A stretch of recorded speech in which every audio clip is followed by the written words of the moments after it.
맞춤법과 표준어 시간입니다.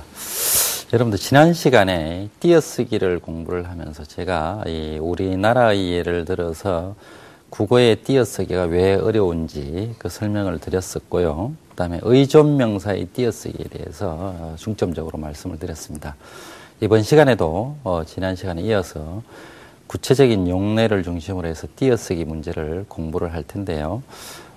본강에 들어가기 전에 먼저 준비된 화면을 보겠습니다. 자, 보시죠.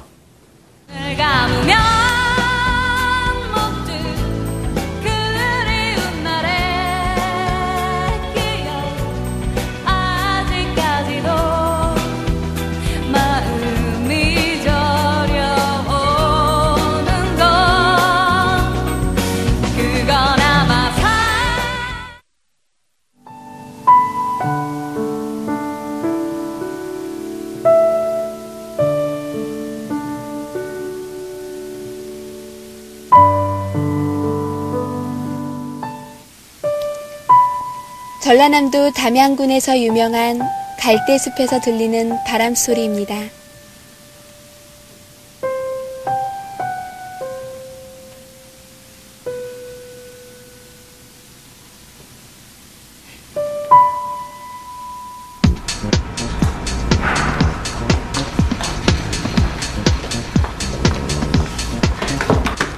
오늘 제 방송 어땠어요? 예, 좋았어요.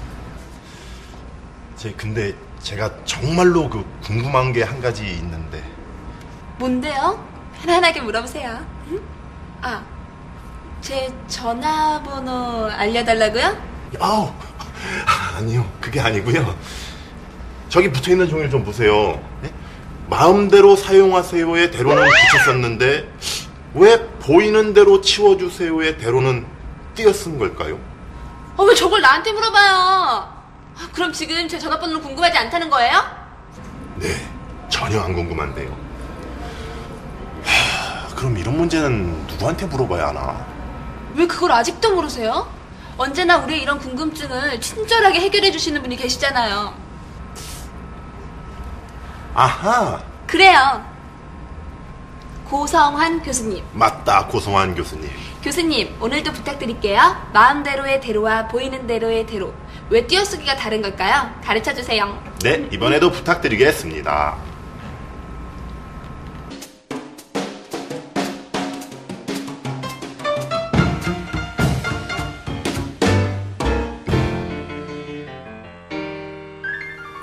네, 잘 보셨습니까? 네, 지난 시간에 우리는 국어의 띄어쓰기가 어려운 이유 중에 하나가 이 단어하고 구어의 구별이 어렵다는 그런 설명을 드렸습니다. 그런데 오늘 지금 화면에서 나왔듯이 국어의 띄어쓰기가 어려운 이유 중에 또 하나는 뭐냐 하면은 똑같은 형태가 하나의 단어의 자격을 가지기도 하고요. 어떤 경우에는 단어의 자격을 갖지 않거나 또는 단어의 자격을 갖더라도 붙여 써야 되는 조사로 기능을 하는 경우가 있습니다. 그래서 단어가 아닌 경우에는 당연히 붙여 써야 되고 단어이더라도 조사인 경우에는 앞말에 붙여 써야 됩니다. 근데 또 어떤 경우에는 독립된 단어의 자격을 가지는 경우가 있어요. 그래서 요 구별을 하셔야 되는데 지금 나오는 대로 여기 화면에서 나왔듯이 마음대로의 대로는 붙여 쓰고 보이는 대로의 대로는 띄어 쓰는 이유가 마음대로 할 때의 대로는 조사로서 앞말에 붙여 써야 되기 때문에 붙여 쓰는 거고 뒤에 보이는 대로 같은 경우에는 이 대로가 조사가 아니라 의존명사이기 때문에 띄어 쓰는 겁니다. 근데 문제는 우리가 어떻게 똑같은 형태인데 이것을 하나가 조사이고 다른 하나가 의존명사인지를 어떻게 판별하느냐 이게 문제가 됩니다. 근데 지난 시간에 제가 의존명사를 설명을 드릴 때 의존명사라고 하는 것은 문장에 나타날 때 다른 것의 도움을 받아야 됩니다. 근데 다른 것이라고 하는 것은 이때 관형어가 되는데 이 관형어의 대부분은 용언의 어간에 소위 말하는 관형사형음이라고 하는 게 있습니다. 그게 뭐냐면 니은이나 리을 형태를 가져요. 그래서 화면에 나왔던 보이는 대로 같은 경우에 보이다라고 하는 동사의 어간, 보이에 는이라고 하는 관형사형 어미가 붙어서 이것이 뒤에 대로를 수식을 합니다. 그래서 이때 뒤에 대로는 의존명사가 되는 거예요. 그래서 대로 앞에 용언의 관형사형이 오게 되면은 이 대로는 의존명사구나 이렇게 판별을 할 수가 있고 거기에 따라서 두 개를 띄었으면 됩니다. 그런데 마음대로 같은 경우는 똑같은 대로이지만 붙여 쓰는 이유는 뭐냐면은 앞에 마음이라고 하는 것이 대로를 수식하는 것이 아니고 마음이라고 하는 것은 여러분들 잘 아시다시피 이 명사입니다. 그죠? 명사인데 명사라고 하는 것은 대표적인 체언이죠. 체언 뒤에 대로가 나타날 때는 조사가 돼요. 왜 그러냐면 조사라고 하는 것은 대부분의 경우에 체언 뒤에 나타나게 되죠. 그래서 앞에 오는 말이 명사나 대명사, 수사와 같은 체언일 경우에는 이 대로는 조사다. 이렇게 판단을 하셔서 붙여 쓰도록 하면은 틀림이 없겠습니다. 이와 똑같은 예가 뭐냐면 만큼이라고 하는 것이 있습니다. 그래서 예를 들어서 먹을 만큼 집어라. 이런 경우에는 먹다라고 하는 동사의 어간 먹에 을이라고 하는 관형사형 어미가 붙어서 이 먹을이 만큼을 수식하는 소위 관형부성이 됩니다. 그래서 이 만큼이 먹을이라고 하는 관형어의 수식을 받는 의존명사로서 띄었어야 됩니다. 근데 예를 들어서 철수만큼만 해라. 또는 나만큼만 해라. 뭐 이런 경우에 이 만큼 같은 경우는 똑같이 앞에 나오는 것이 명사나 대명사죠. 그죠? 그래서 명사나 대명사 역시 체언이기 때문에 뒤에 오는 만큼은 조사가 됩니다. 그래서 붙여 써야 됩니다. 그래서 앞에 오는 말이 관형사냐, 관형어냐, 아니면은 체언이냐 이런 것에 따라서 관형어인 경우에는 의존명사가 되고 체언인 경우에는 조사가 된다라고 하는 것을 여러분들이 이해를 하시기 바랍니다. 그 다음에 요와 유사한 예가 이 간이라고 하는 것이 있습니다. 간이라고 하는 것이 뭐냐면 부모와 자식 간에 또는 서울과 부산 간에 뭐 이런 경우가 있잖아요. 근데 이 간 같은 경우에는 이제 띄어 쓰느냐 붙여 쓰느냐 특히 이름절로 된 경우에 그리고 의미가 조금 이렇게 그렇게 좀 불안정하다고 생각이 되는 경우에 이 특히 붙여 쓰고 싶은 생각들이 많이 듭니다. 근데 그런 경우에도 판단 기준은 확실한 의미가 있으면은 이것은 독립된 단어가 되네요. 그래서 이 간 같은 경우에 어떤 A와 B 대상, 두 대상 사이라는 확실한 뜻이 있는 경우에는 아주 구체적인 뜻이 있는 경우에는 띄어서 씁니다. 독립된 단어가 돼요. 그래서 부모와 자식 간에 이런 경우에는 부모와 자식 사이에 이런 뜻이잖아요. 네. 그래서 이 경우에는 확실한 하나의 단어로서 반드시 자식 다음에 간이 띄었습니다. 간을 띄었어야 돼요. 그런데 예를 들어서 이틀간, 한 달간 이런 경우가 있어요. 그러니까 주로 기간을 나타내는 말 뒤에 붙는 경우인데 이 경우에는 기간을 나타내는 말로서 하나의 그 독립된 단어의 자격을 갖지 않습니다. 그래서 이 경우에는 일종의 전미사로 처리를 해서 붙여 쓰게 되어 있습니다. 그래서 사이라는 A와 두 대상 사이라는 구체적인 뜻이 있으면은 띄어 쓰고 단순히 어떤 기간을 나타내는 그런 의미를 나타낼 때는 하나의 전미사로서 붙여 써야 된다. 이렇게 여러분들이 이해를 하시면 되겠습니다. 그 다음에 또 하나 요와 유사한 예가 뭐냐면 이 상이란 한자로 윗상자를 쓰는 상이라고 하는 것이 있습니다. 그러니까 예를 들면 지구상에는 많은 생물들이 있다 할 때 이 상이 있잖아요. 이런 경우에 역시 여러분들이 이 지구하고 상이라고 하는 것을 붙여 써야 될지 띄어 써야 될지 아마 많은 경우에 이거 붙여 쓰고 싶은 생각이 많이 들 겁니다. 그죠? 근데 이걸 붙여 쓰느냐 띄어 쓰느냐 이런 그 기준도 역시 확실한 의미를 가지고 있느냐라는 겁니다. 이 상이라고 하는 것이 그야말로 위란 뜻이죠. 그죠? 그래서 위라고 하는 뜻을 확실하게 가지고 있으면은 띄어 써야 돼요. 그래서 지구상에는 많은 생물들이 있다라고 했을 때 이때 이 상이라고 하는 것은 지구 위에는 이런 뜻이잖아요. 그죠? 그래서 이때는 독립된 단어로서 띄어 써야 됩니다. 그런데 예를 들어서 외관상 좋지 않다. 이런 경우가 있습니다. 그죠? 미관상 좋지 않다. 이런 경우 상이 있잖아요. 또 요즘에 많이 쓰는 것이 인터넷상으로 봤을 때 이 상이 있잖아요. 근데 이때의 상이라고 하는 것은 보면은 위란 뜻이 없어요. 인터넷 위에서 봤을 때. 그죠? 외관 위에서 봤을 때, 미관 위에서 봤을 때, 이런 뜻이 없잖아요. 그래서 이 경우에는 의미가 그만큼 추상화되고 불완전하고 하나의 독립된 단어의 자격을 갖기에는 미흡하기 때문에 이 경우에는 일종의 전미사로 취급을 해서 붙였습니다. 그래서 구체적인 뜻을 가지고 있느냐, 그렇지 않느냐, 이런 것이 하나의 큰 기준이 된다라고 하는 것을 여러분들이 주의를 해 주시기 바랍니다. 그 다음에 또 하나 여러분들이 잘 틀리는 것이 뭐냐면은 제10회 졸업식 할 때 이 제 몇 차 뭐 이런 거 할 때 이 제라고 하는 거 있잖아요. 근데 우리가 통상적으로 저런데 이제 현수막 같은 데 걸려 있는 걸 보면 물론 이제 모양을 따지기 위해서 이제 뭐 조금 현수막에 따라서 다릅니다만은 보통 보면 이제 제10회 이런 경우 할 때 다 붙여 쓰는 경우가 있고 한 군데 정도를 떼면은 보통 제 다음에 떼는 게 일반적이죠. 그죠? 그런데 이 제라고 하는 것은 접두사입니다. 접두사. 뒤에 오는 숫자, 거기에 해당하는 차례라는 뜻을 가져요. 이 접두사라고 하는 것은 반드시 뒷말에 붙였어야 돼요.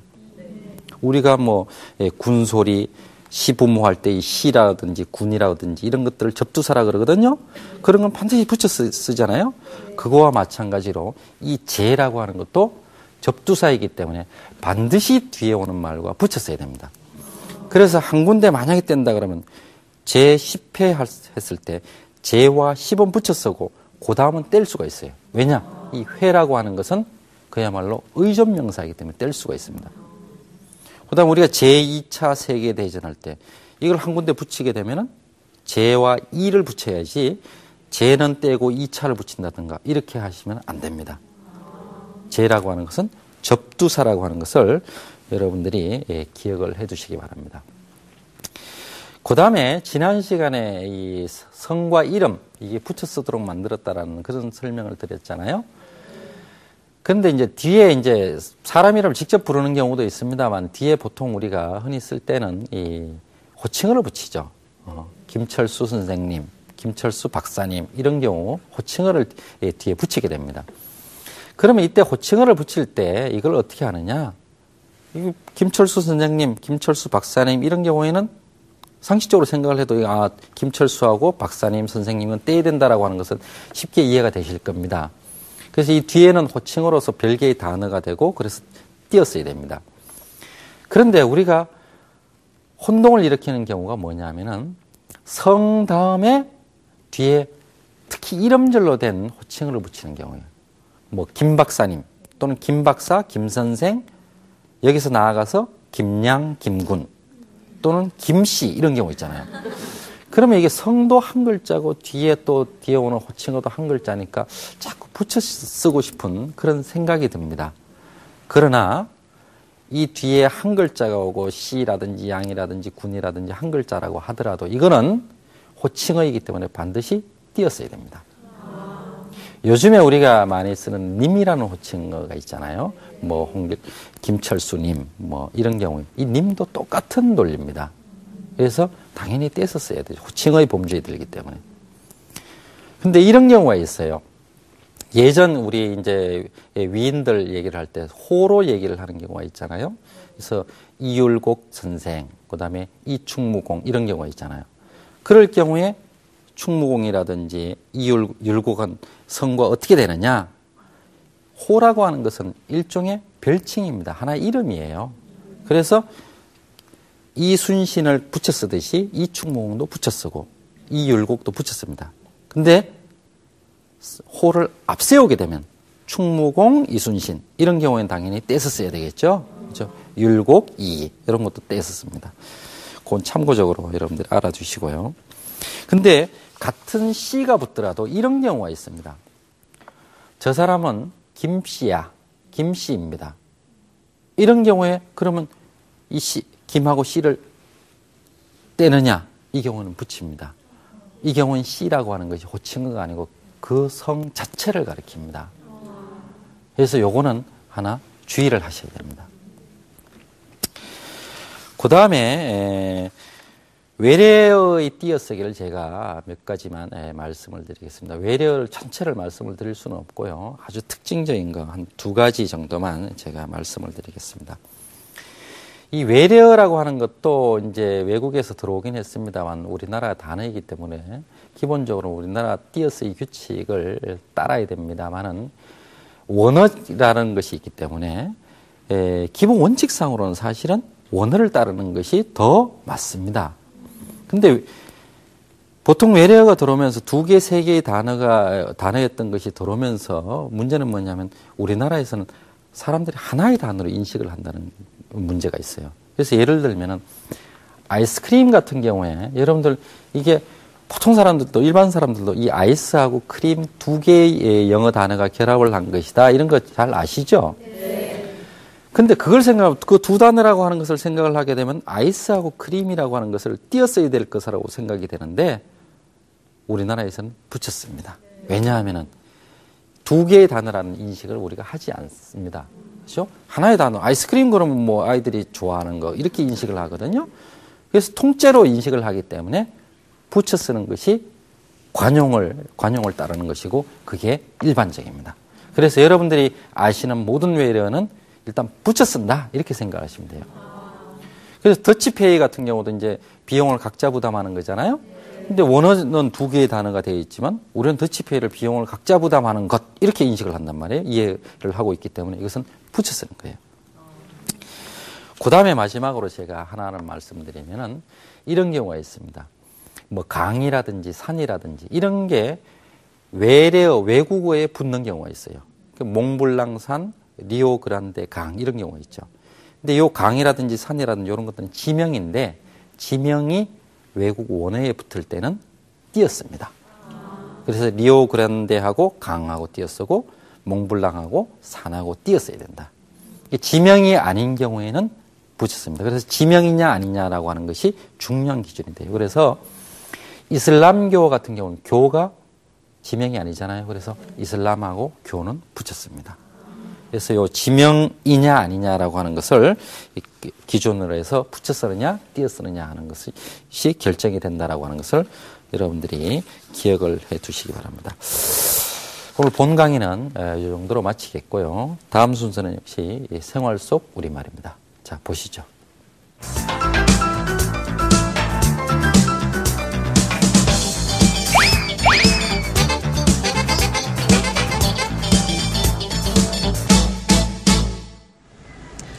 우리말에 대한 지식이 쑥쑥 올라가는 시간, 생활 속 우리말의 정결입니다.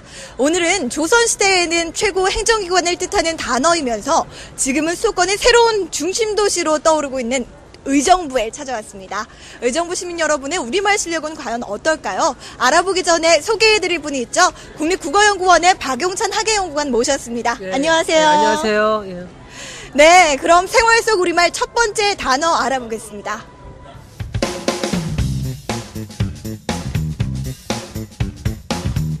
김경희 님 할 때 님자를 붙였어야 할까요? 띄었어야 할까요? 띄어야 되지 않을까요?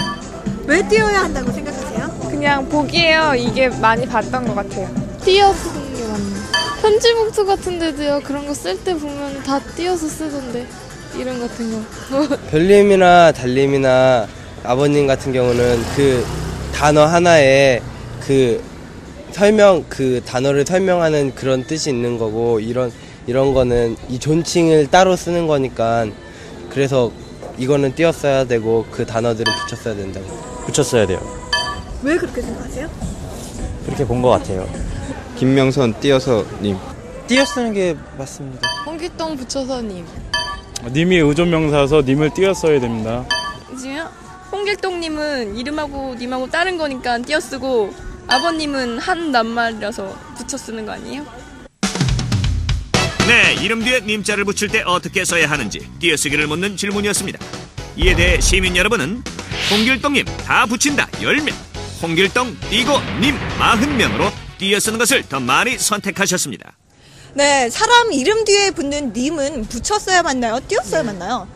최근 들어 사람 이름 다음에 님을 붙여 쓰는 경우가 많습니다. 예를 들어서 홍길동님, 길동님처럼 쓰는 건데요. 이것은 사실은 우리가 홍길동씨, 길동씨처럼 씨하고 같은 용법입니다. 근데 이때 씨든 님이든 기본적으로 의존 명사로서 앞말과 띄어 쓰는 게 맞습니다. 근데 님은 우리가 역사적으로 살펴보면 두 가지 용법이 있다고 보셔야 됩니다. 우선 전비사로서 용법이 있고요. 그 다음에 의존 명사 용법이 있는데 우리가 전비사 용법은 기원적인 것입니다. 그래서 기원적으로 쓰였던 예는 뭐가 있냐면은 사장님, 우리가 아드님처럼 기본적으로 간직을 나타내는 말이나 아니면 친족 어휘 같은 말 뒤에 쓰이는 님인데요. 이때 님은 전미사입니다. 그래서 따라서 앞말과 붙여 쓰는 게 맞습니다. 근데 20세기에 들어오면서 이 임이 홍길동님처럼 사람 이름 다음에도 쓰이기 시작했습니다. 근데 이 임은 아까 시처럼 우리가 의존 명사로서 봐야 되는데 이때는 그래서 앞말과 띄어 쓰는 게 맞습니다.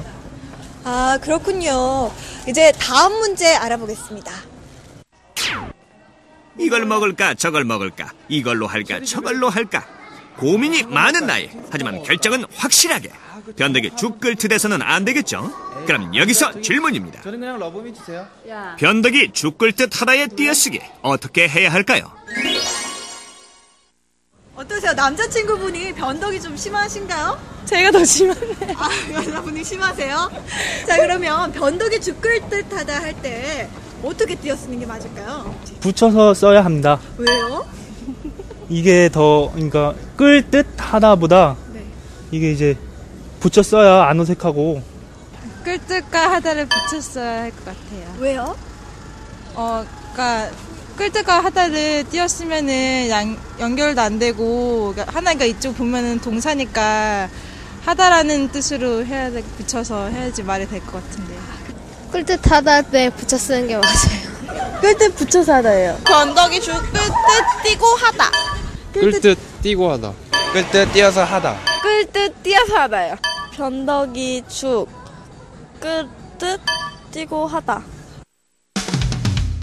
네, 변덕이 죽 끓듯 하다에서 끌듯 하다의 띄어쓰기를 묻는 문제에 시민 여러분의 의견은 죽 끌듯 하다 27명, 죽 끌듯 하다 23명으로 띄어쓰는 것을 더 많이 선택해 주셨습니다. 네, 변덕이 죽 끓듯 해서는 안 되겠죠. 그런데 띄어쓰기는 어떻게 해야 하나요? 여기에서 이제 문제가 되는 건 듯하다인 것 같습니다. 근데 이 듯하다는 기본적으로 듯과 하다가 결합한 구성인데 이것이 듯과 하다가 어떻게 결합한 것으로 보냐에 따라서 띄어쓰기가 달라집니다. 하나는 연결음이 듯에 하다가 결합한 구성으로 볼 수도 있고요. 또 하나는 듯하다 전체를 보종으로 볼 수도 있습니다. 그래서 우리가 구름에 달가듯 하는 나그네, 이 예에서는 동사 어간 가에 듯이 붙고 그 다음에 하다가 붙은 말로 봐야 됩니다. 이런 경우에는 가듯 붙이고 그 다음에 띄어서 하늘으로 띄어 쓰는 게 맞습니다. 반면에 오늘은 왠지 좋은 일이 있을 듯하다, 이런 예를 우리가 생각해 볼 수 있는데요. 주로 간형상 어미 다음에서 쓰이는 예인데요. 이 경우에는 듯하다가 전체가 보조용어로 쓰인 겁니다. 그래서 이 경우에는 보조용어는 다음에 띄어쓰고 듯하는을 우리가 붙여 쓰는 게 맞습니다. 이 죽 끓듯하다의 경우에도 끓듯하다를 어떻게 보냐에 따라서 두 가지 띄어쓰기가 가능할 듯한데요. 이 경우에는 동사 어간 끓다에 듯이 붙은 말입니다. 연결음이 듯이 붙은 말입니다. 그래서 이 경우에는 끓듯 붙여 쓰고 그 다음에 띄어서 하늘으로 이렇게 띄어 쓰는 게 맞습니다. 네, 띄어쓰기 정말 어렵네요. 맞춤법 공부 열심히 해야 할 텐데 그중에서도 이 띄어쓰기를 더욱더 열심히 해야겠다는 생각이 듭니다. 오늘도 세밀한 지적과 정확한 답변 주신 박용찬 선생님 고맙습니다. 네, 감사합니다. 방송을 보다 보면 틀리게 하는 말이나 틀린 자막을 종종 볼 수가 있는데요. 여러분들께서도 그런 걸 볼 때마다 외면하지 마시고 자꾸 지적을 해주셔야 방송을 만드는 사람들도 우리 말과 글을 제대로 사용하는 데 더욱 노력하게 될 것입니다.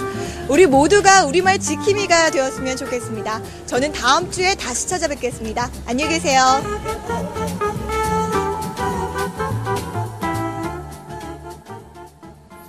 자, 네, 오늘 생활 속 우리말에서는 이 본강에서 나왔던 예가 하나 나왔죠. 이 홍길동님 할 때 이 님을 띄었어야 된다라고 하는 것. 그 여러분들 잘 이해가 되셨으리라고 생각이 듭니다. 다음 순서는 우리말의 뿌리를 알아보는 시간입니다. 재미있는 어원 이야기입니다.